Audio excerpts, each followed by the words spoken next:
After an amazing weekend of racing in Tasmania, Supercars have crossed the country for round 5 of this year's championship, set to be held in Perth this weekend. It's my home race and we've got lots to catch up on from the news over recent weeks and lots to look forward to as well as they hit a historic milestone around Wanneroo Raceway.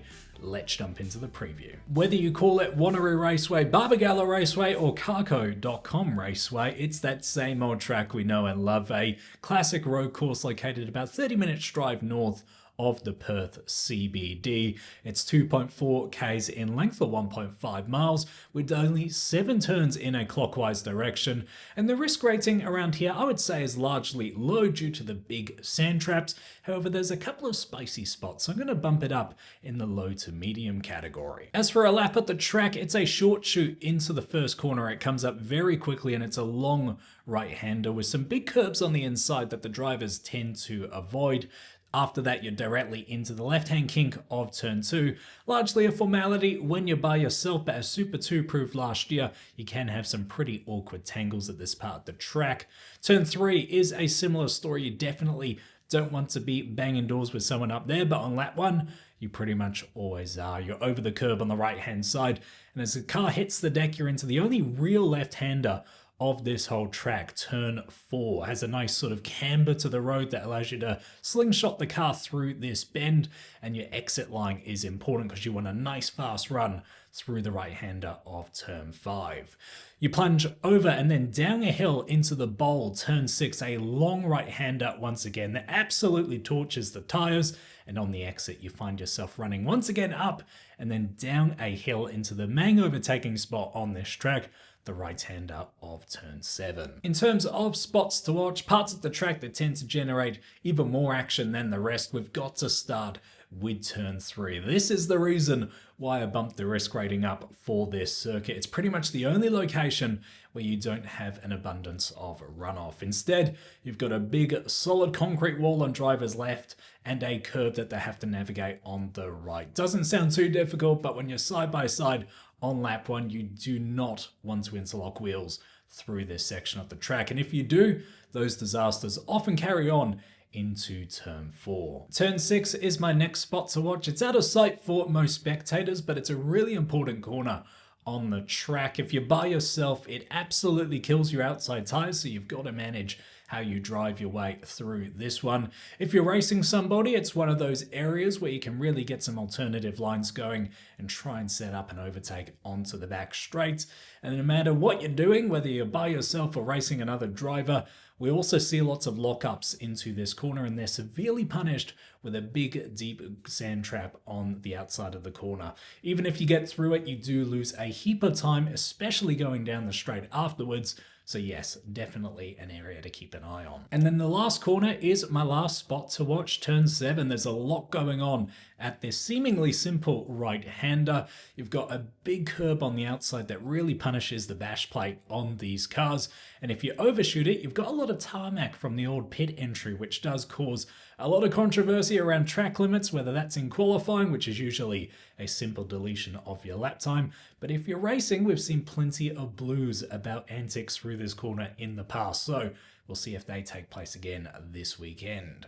If you're pitting, this area is also a bit of a headache. You have to take this corner a bit slower than your rivals who are continuing on for another lap if you do want to make the pit entry, and as a result, we can see lots of nose-to-tail contact and plenty of cars spun around in very awkward fashion here. So when do the cars hit the track? Well, it's our usual Super 440 story, and I'm pretty happy about that. I'm really enjoying this new sprint format this year, and I'm so excited to see it in person for the very first time. Friday is the quieter day, as you would expect, with just 2 30-minute practice sessions, but we get straight into the thick of it on the Saturday. 2 qualifying sessions in the morning, followed by the 2 races, both 50 laps in length that afternoon, but they will be run on different tire compounds just to keep things nice and interesting.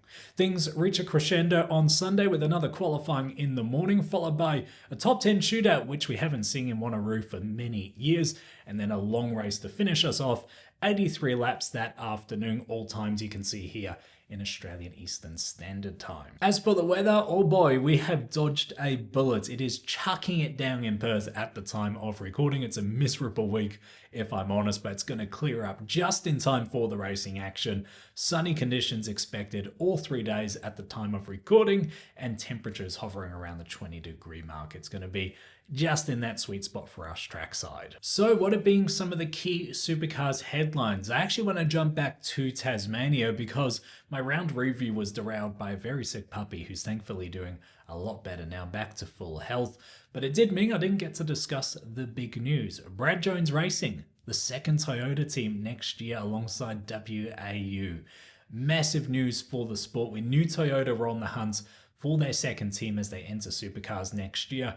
We were expecting another 2 cars. They're picking up 4 with BJR. Really exciting for Toyota, really exciting for BJR as well. I think they've sort of felt like the forgotten child throughout the Gen 3 era. Obviously had a good weekend in Tassie, but have felt a little lost at sea. So I'm really hoping this new partnership and this new move to the Supras helps them forge their way back towards the front more consistently. Super exciting news for our Kiwi fans and anyone that loves watching Supercars race over the other side of the ditch. We will have a second New Zealand round next year alongside Taupo. Ruapuna getting that gig on the South Island. An interesting track, one I discovered through Project Cars 3 actually on the console a few years back. It definitely reminds me of a elongated Winton, which is definitely a compliment, but the track does need a little bit of love to bring it up to scratch, something it sounds like they're all getting stuck into over there. Is Taupo and Ruapuna my ideal combination of racetracks to run on in New Zealand? Probably not, but they're both very respectable in their own right, and they both have lots of character. So I'm really excited to see that doubleheader next year. Supercars have announced a new, or rather returning CEO in James Warburton, set to replace Shane Howard, who is on his way to a new role at Race, still very much involved with Supercars in that capacity. But James Warburton, a big figure from the history of Supercars, he was in charge when they signed their first big pay TV deal, which does mean he's a bit of a controversial figure, but I'm personally pleased to see someone into that role who has past experience in the sport, and I'm curious to see what mark he puts on it in this new era that he's rejoining at. Pay TV is another talking point though, because he's just about to put his signature probably on the new TV deal. That's set to be pretty much the same as what we currently have, all reports suggest, with a mixture of pay TV and a little bit of free-to-air coverage, but probably not as much as people want to see. There's been some more engine testing as well. Of course, Supercars are meant to have equal performance in the two brands on the grid at the moment, whether that's through aero or engines. And even in Tasmania, after some tweaks there were strong suggestions that the Ford still is struggling in the engine department. So it'll be interesting to see if that testing leads to any late changes to the cars this weekend. And if there's still engine headaches, the Ford teams do have a saving grace on the horizon. Of course, 888 set to take over the Ford racing program in Supercars from next year, and they're investing big, rumored to be spending around $9 million on their facilities. A big chunk of that, of course, related to the engine facilities. They're going to need a setup to build and maintain and hopefully optimize those engines in the Mustangs. And finally, on the driver front, we've got a few Supercars faces going overseas. Jack Perkins, I didn't see this one coming. He's going to be racing in the Xfinity Series in Portland later this year, and Will Brown will be looking to emulate Shane Van Gisbergen by racing in the Cup Series at the Chicago Street Race. Definitely keen, and we'll be tuning in to see how he goes. Moving on to some storylines this weekend in particular, Will Davidson is set to run his brand new chassis in anger for the very first time, finally getting a taste of Erebus built machinery. Lockie Dalton will be running a wildcard, so we'll have an extra car on the grid this weekend run by the Tickford outfit. A couple of new liveries, some one-offs as well this weekend. We've got Cooper Murray in a new livery that is an absolute vibe if you ask me, and Davey Reynolds also spicing things up with a really striking pink livery on his tradie Camaro. The real star at the show this weekend though will be Wanneroo Raceway itself, the first circuit in Australia to reach 100 races under the Australian Touring Car Championship or Supercars as we know it in the modern day. This doesn't necessarily mean it's the oldest track on the calendar because it often holds sprint rounds. We often get more races over here, and as a result, it's the first to get that century. So a real special milestone for our local track. It has reached that milestone seemingly in just the nick of time because the Perth Street Circuit seems to be gathering a lot of momentum. It went quiet for a little bit there, but there's been lots of news, both positive and slightly negative over recent weeks. Firstly, we've finally got eyes on the potential circuit layout revealed by the WA government. I'm going to do a dedicated video talking about my thoughts on the track layout following this weekend's event, so stay tuned for that. We've unfortunately also seen formal opposition towards the track from the Liberal Party here in Western Australia. They didn't really comment on it until recent times, suggesting some sort of passive support, but they've now formally opposed it. So fingers crossed it doesn't become a political football. But an unlikely supporter has come out in the WA Sporting Car Club. This is the group that effectively run and operate Wanneroo Raceway. So you would have thought they would have been opposed to the Supercars event leaving their local track, but no. They've come out in support of the street circuit, suggesting that, while yes, the Supercars event will leave their track, it will raise the profile of motorsport in Western Australia, which should bring lots of benefits for everyone, including the local track. But the street circuit is a couple of years away, so let's focus on my predictions for this weekend at Wanneroo. My first one is that Ryan Wood will get his first victory. Now, I promise you this man isn't paying me to say this every single week. I just think he's on the brink of that win breakthrough. Of course, he got his first podium in New Zealand just a few weeks back. He had a really strong performance here last year, wasn't able to convert though, so I reckon he's going to come back and go one better in 2025. My second prediction is that Davey Reynolds will get a top 10. He's had a horrid start to the year. He did get lucky with a safety car in Tasmania, leading to a season best result, but I reckon he's going to back it up this weekend in Perth on more genuine pace. So fingers crossed they start to turn their season around.